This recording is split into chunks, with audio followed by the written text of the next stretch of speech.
John Nicole.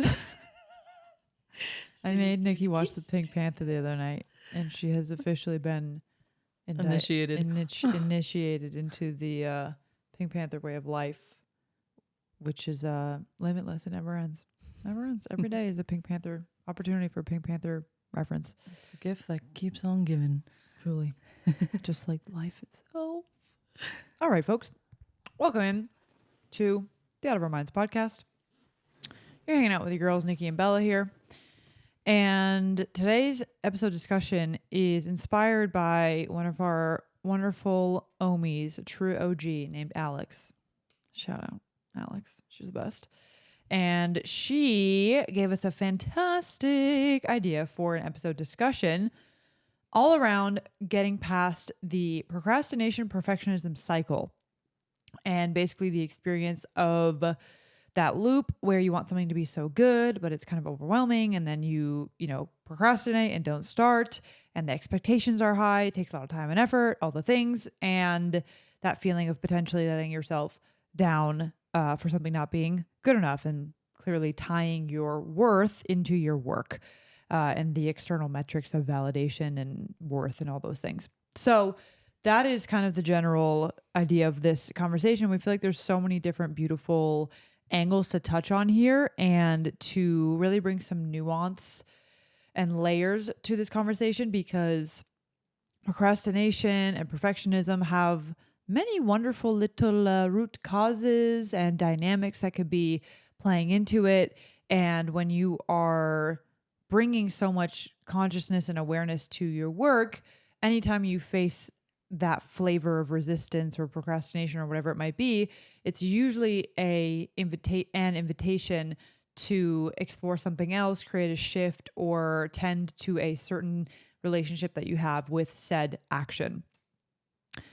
So that's the gist of what we're going to get into today. And I think it will help you to really, honestly, just break out of like the thought loop of trying to figure out what's happening, and more so just tap back into these resources of your intuition and understanding dynamics of the shadows and the edges that we meet when we are expanding our nervous system and we are breaking patterns and all these wonderful things. So, do you have any top thoughts that you want to kick us off with? I'll share like my own personal story with this to kick us off. When I first started this path of entrepreneurship, one of the biggest struggles that I would face is perfectionism. And not just perfectionism of like, I'm taking a long time to write this email. It was avoiding certain things that I wanted to do because I didn't even know how to start it, because my mind was telling me I did know how to start it, but I was scared to start it because my mind was telling me that it had to be perfect and that I had to succeed on the first try. And a really big awakening that I've been going through with work and creation is, there's so many things that are coming to my mind, but the knowing that your creation is your creation because it's your creation. And to strive for perfection in any sort of avenue of work or art or creative endeavor is one of the biggest illusions that you can trap yourself in. And that's like the surface level story of what's going on when you feel like you're holding yourself back because you think it needs to be perfect, or you're really scared of failure. So you're thinking that if you release something or set something free or share something with the world, that it will be rejected. And that is a really powerful protection mechanism of the mind that will keep you in these loops of, holding yourself back or taking too long to just get something done. And I've talked about this before, but working with you has really activated this part of myself where I know that when I get an idea and when I act on it, it feels so good, because there is something to be said about the flow of creativity and creation that wants to flow through our vessel and then leave the vessel. Yeah. And it's not so much about this end product. Our ego makes it into this like, oh, we're creating this thing and our worth is in this thing. And it has to be perfect. It has to be received, when the real magic of living in this world is the flow of energy Yes. from idea to, I'm imagining like what we're thinking about with our tattoo. Yeah. Like the energy comes in and then it like kind of swirls around in your vessel and you make it your own, and it taps into like the very specific individual aspects of who you are as a being, and it wants to be expressed outward through the magic of Yes. who you are as the vessel. And when you can see it from that lens, it almost becomes silly to think that it needs to be perfect and Yeah. it can't fail. Like those words don't Yeah. even make sense in that world of creation, because your creation is your creation because it's your Yes. creation. It's almost like you're realizing it's like it has honestly nothing to do with how it's received or how it does like in the Right. world, right? And yeah, it's this is like a weird example, but I'm seeing, when like someone's like about to throw up and they've got like it's coming out. Yeah. And they imagine like not letting yourself puke. Like it feels terrible. If you're so nauseous and, you're so, like, yeah. like just let it out. Wait, Like it's trying to get out. In that movie we were watching, the Babes movie, where the girl was literally getting sick in the yoga class. Yeah, and and she's like swallowed it. but like it's not like your creation isn't throw up, obviously. but it can be. It can be. And even if it is, maybe that was the healing. Like we throw up for actually like our body knows what it's doing and it wants to get something out. Your creative process might result in a wonderful thing that you put out into the world, or it could be garbage. That And was that's just also fine. Healing for you to get out. Yeah. Yes. Either way, it's about the process more than the outcome. Right. And this, I think, is really like the point where there's a lot tied to this. For one, I was thinking of a very practical thing in those moments is to try to take a step back and just ask yourself, let's say it's a procrastination thing. And you're like, am I not starting because I'm having just resistance and I'm just doubting myself? Or am I not starting because I'm not, I don't have the clarity yet and I'm meant to wait? And you can just ask yourself, is this coming from love or fear? And it's such a subtle little difference that sometimes you can be like, oh, actually, this is because there's nothing really like fear-based here. I'm just kind of have this feeling that maybe there's another piece that's going to come into play, or maybe I'm just not meant to write this now in this coffee shop and it's better to go home and do it. Or you'll be able to notice like, oh, I'm actually giving into like this little fear-based tingle in me. And that means maybe the medicine is to, push past the resistance and just do the thing. And it's like, then back to the idea of, perfectionism is tied to this idea of like, there's an outside metric, like it's an externalized, an externalized metric that you're waiting to get the approval from. And that's why it never even feels good enough. Like perfectionism is impossible, number one, because this idea of something being perfect is, pretty unattainable. And number two, because it's like you're craving something that doesn't even exist. Right. And so it's never good enough. And that's why you end up in this loop of like, trying to make it even better and better and better. And then you put it out and you're then still waiting for someone else or something else to be like, yes, that was good. And then you don't get that, or you do, and then it falls flat because it's not actually, sustaining you.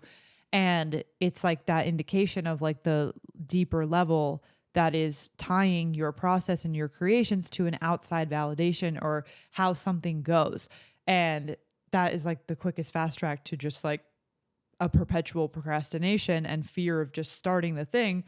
And then that's like where ripping the Band-Aid off proves to you, oh, like it was fine. And I actually don't even need to think about how it goes because I'm going to continue improving, right? Like thinking that you have to be a freaking master at it in the first place is also unattainable and takes the fun out of it. Like it's not even fun if you just like do it and you're just like crushing it immediately. Even if you're like a natural at it and very gifted at it, you're still going to go through a process of iterating and improving.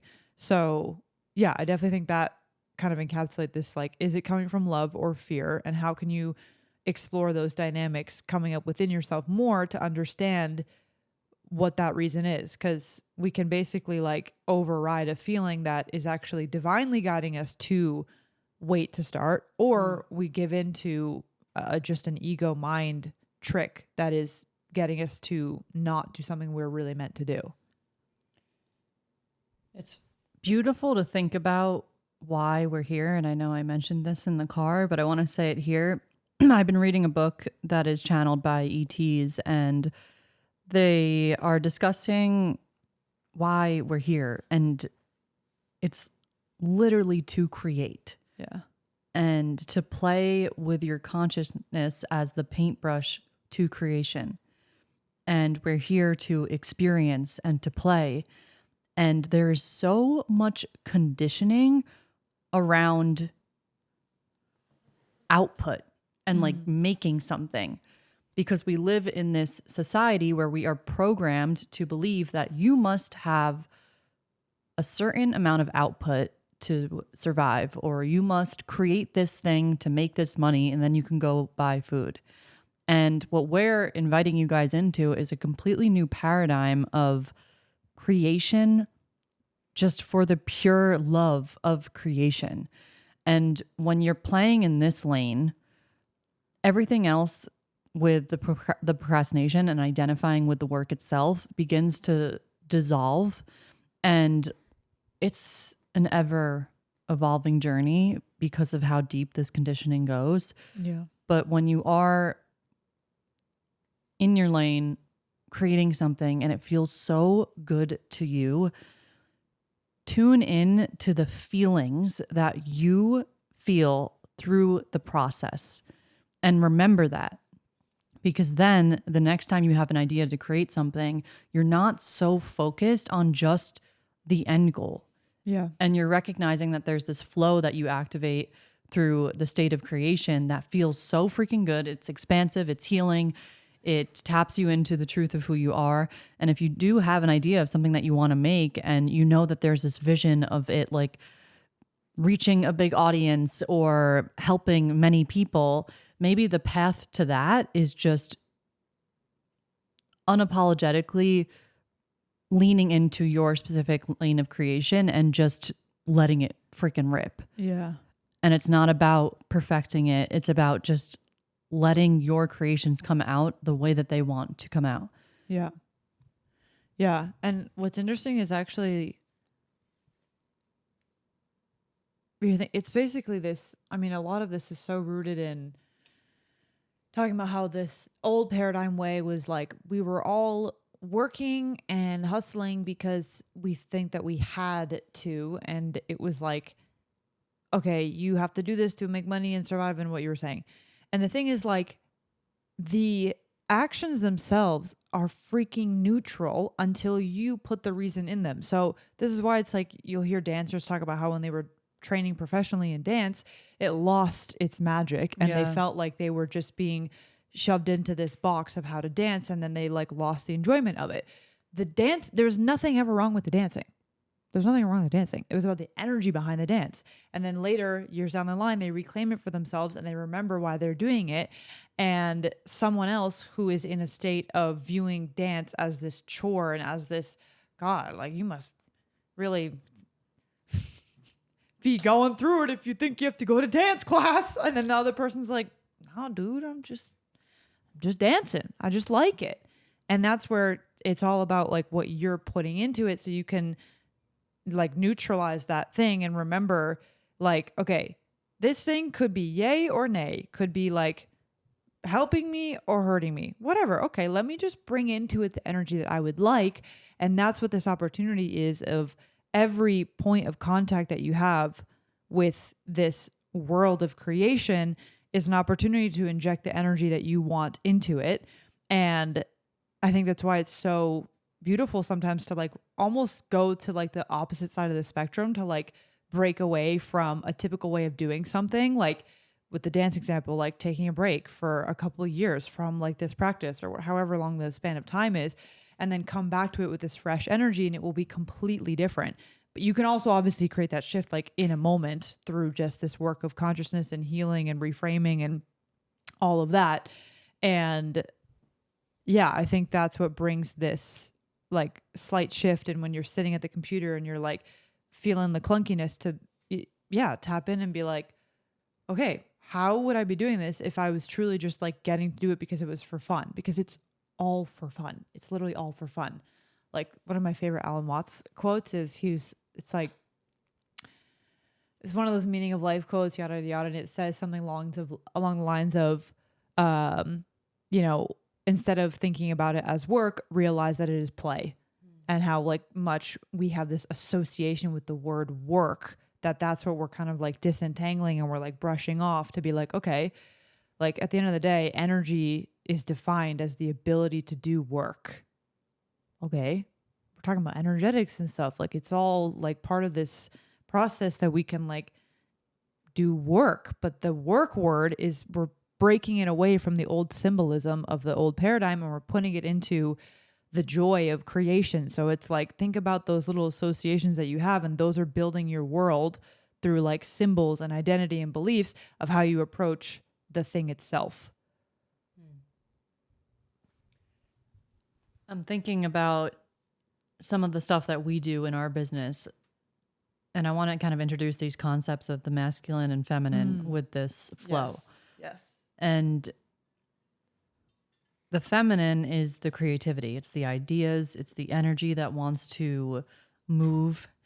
And the masculine is the logic. It's the structure. It's the action.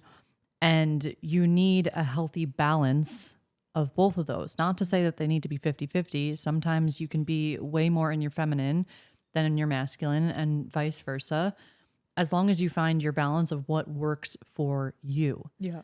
And I have learned that through this journey of overcoming procrastination and perfectionism, that when you are too in the thoughts and in the ideas, and it's almost like that is the unhealthy feminine. So you need to bring in the masculine to ground the feminine.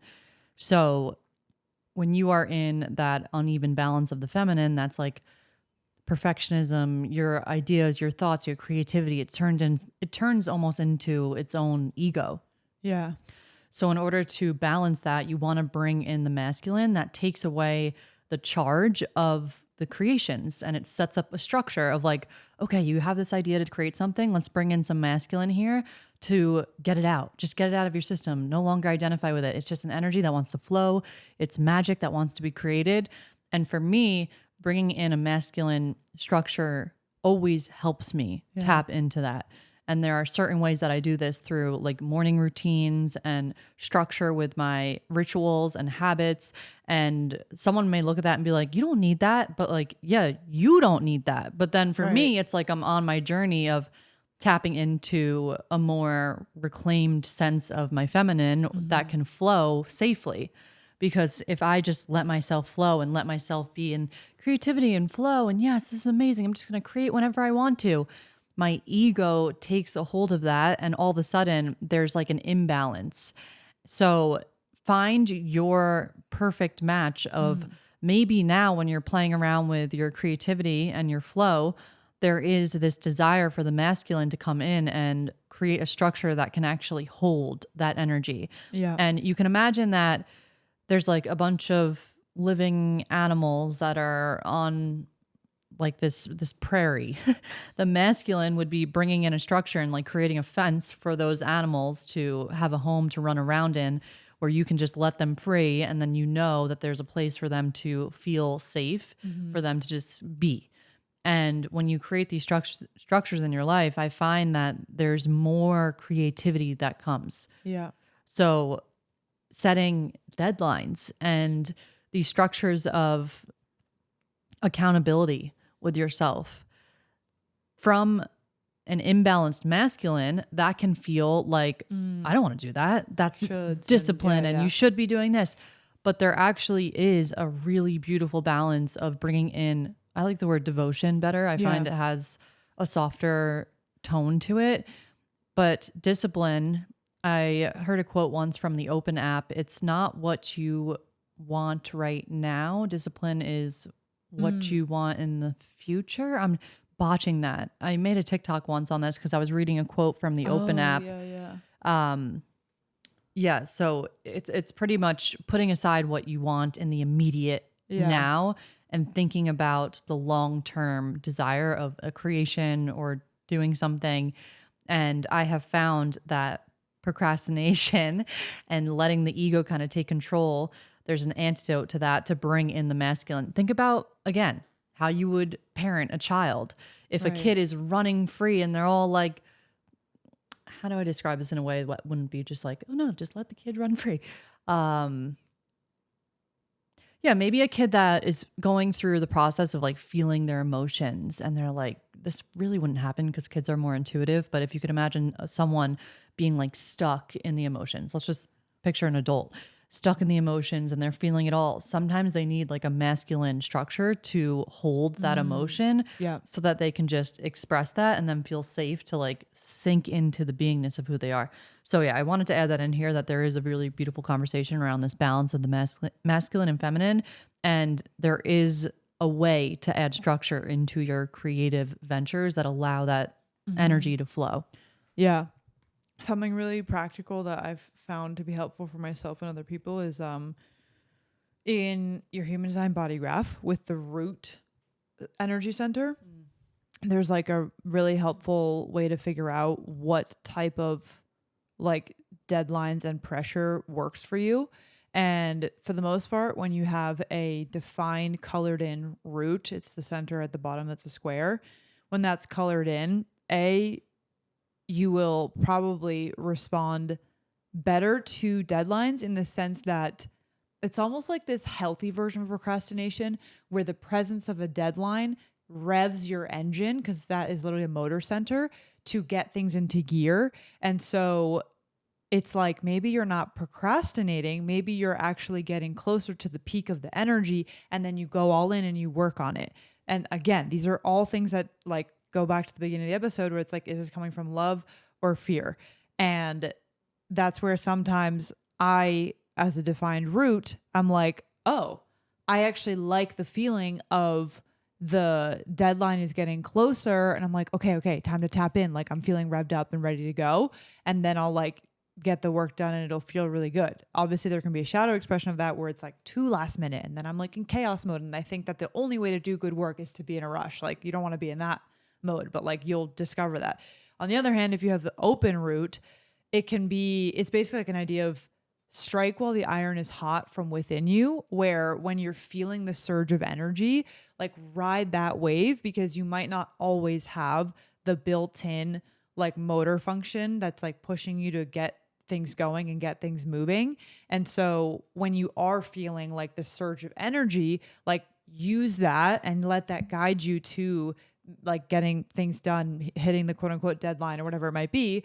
And it might not be that like, you know, a literal date on the calendar gets you moving. It's like there's more of a wave to that surge of energy that's more like when it's right for you versus, oh, like I see that this is like coming and I feel good with like pressure building within me because I have that sort of already there. That's a really great way to play with like deadlines / like pressure to get something done and, you know, motivation, if you will. Which one do I have? We both have a defined root. I have a lot of activations in my root though. So that's another slight detail. Like the more colored in numbers you have, it's like there's even more present energy. But generally when you have like a defined root, that's the one of like, can be like good to have a deadline, responding well to pressure, and like balancing, you know, the shadow expression of always doing things last minute versus like, just leaning into the fact that there is like an energetic pressure within you that wants to then move energy through the rest of your body. Yeah, I kind of resonate with both of those a bit because I definitely do find that I have these waves of like, oh my goodness. And I think it goes along with being emotional because if your creations are tied to like feeling a certain emotion, like there are some artists that create sad love songs and they feel the inspiration when they're in those lows. For me, I feel super tapped in when I'm riding like an emotional high. So I can see how that both of those would resonate with me. Yeah. And it's about understanding your own creative flow and then creating the structures around things that Yes. support you to tap into that. Right. So with procrastination, when we're living in this like 3D matrixy world and we're like, okay, I need to like get this done and figure out an idea and just like sit at my computer and get this done, it's going to feel like a force. And all of a sudden you're having these narratives of like, I'm creating this thing to make me feel a certain way or to make myself feel more whole. Or you can have a structure of like, okay, I know that I have this creation that I want to make. So I'm going to prioritize some sort of activity that taps me into my creative flow. And I am going to do it at this time every single day. Yeah. That is an example of putting a masculine structure around the feminine. Because then you have on your calendar every day, 10 a.m., I'm doing a shuffling session for 10 minutes before I go into, I don't know, let's say you have a client call every day at 10:30. You do your shuffling and you know that that is the thing that activates it for you. And this isn't to say that you don't leave room for more intuitiveness, but you have the masculine structure in place for you to then flow within. And it really is a thing of trial and error to like figure out what actually works with you. And I keep emphasizing this because every single person is different. And you may be seeing someone have a structure online of like what they do in the morning or this, or like the thing that helps them tap into their creativity. And maybe that's not your thing. So it's about like tuning into what actually resonates with you and setting that up for yourself and giving yourself space to like test it out. And it will always evolve over time because I've found that the more you tap into like that creative flow of just unapologetically like leaning into your creations and like getting on the mic and speaking and recording something that's like hot off the press, you realize more and more that the creation is less and less about you. And you kind of, not that you don't need the masculine structure, but it takes a different role because you're able to flow freely with the more like embodied masculine, if that makes sense. So yeah, these are all things that I'm still leaning into and learning about myself every single day. And I think that's where the balance of you and I come in pretty beautifully because we've always been like balancing each other with that. But I've definitely learned a lot about that resistance and that action and just kind of leaning in from you.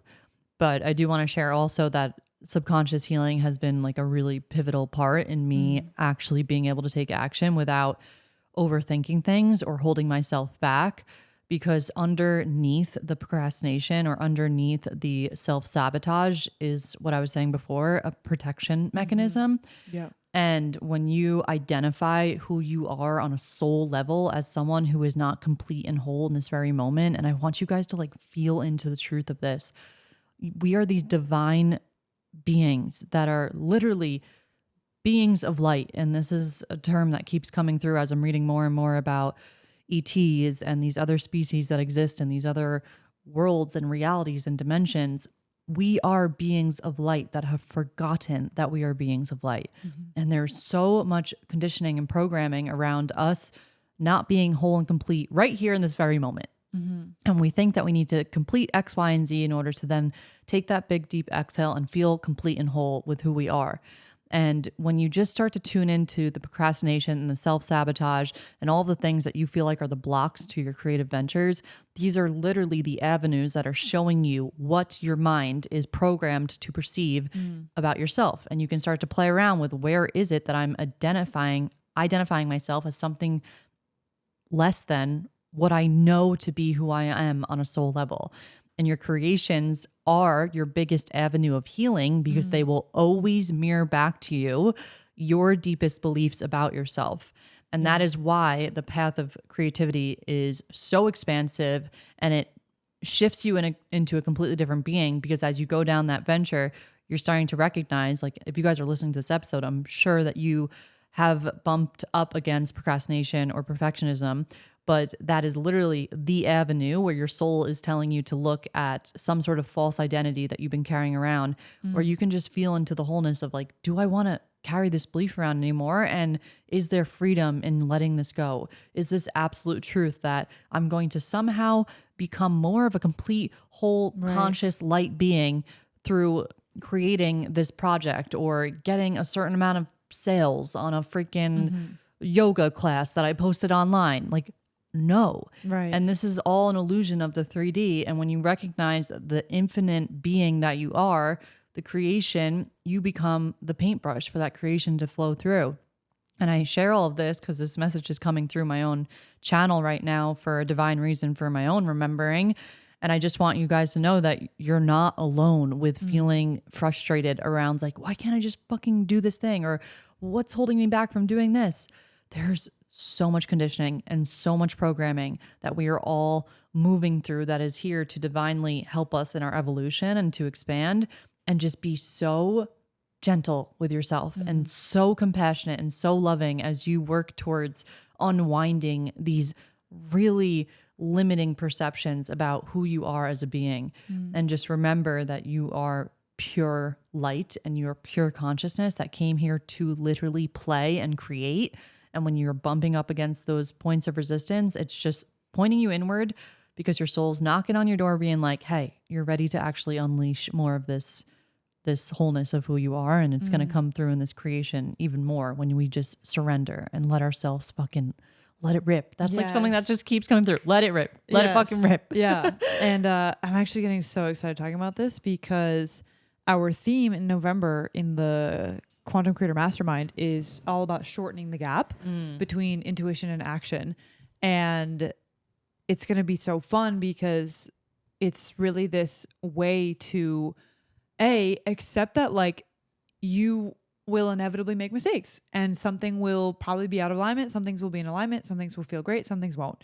But what's great is the more that you rewire and build that muscle, that's like, okay, intuitive hit, expansive feeling, move the needle forward. Intuitive hit, expansive feeling, validate the freaking intuition. Like, doesn't matter what you're quote unquote doing with it. Like the shortened gap might just be that you are taking it seriously and writing it down and, taking it as confirmation. And it's going to be a great practice for us to gather that data and continuously every day, let it rip in big and small ways. And to then like have all of those actions and experiences be the mirrors for the deeper things, for the subconscious identities and beliefs, for the associations that we're making with our work and our output, for how much we are attaching or not attaching to the things that we do, for understanding how to better align ourselves with our natural energy, our energy type, our gifts, all the things.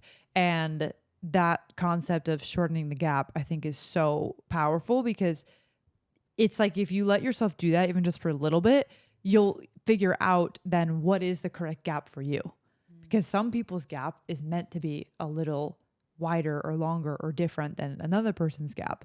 And then that's where you are going to define your own sense of, am I procrastinating or am I just using that term because somebody said to me, if I wait at all to do something, I'm like procrastinating, but maybe you're not. And it's just like, you're going to figure out your perfect, literal like process and like formula that is correct for you.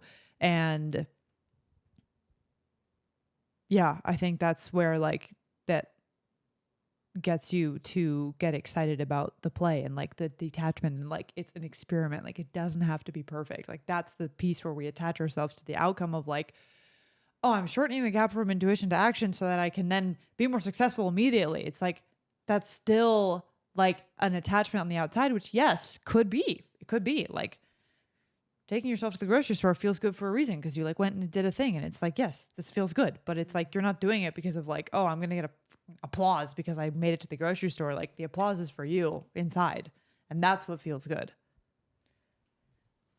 What do you feel like is, if you could like condense this message into one thing that someone can remember top of mind whenever they're faced with a moment of procrastination or resistance or perfectionism, I'm trying to think of like something that we can just keep top of mind so that you can pull it out of your pocket every time you feel like you're in one of these moments. I honestly think it's the question of, is this coming from love or fear?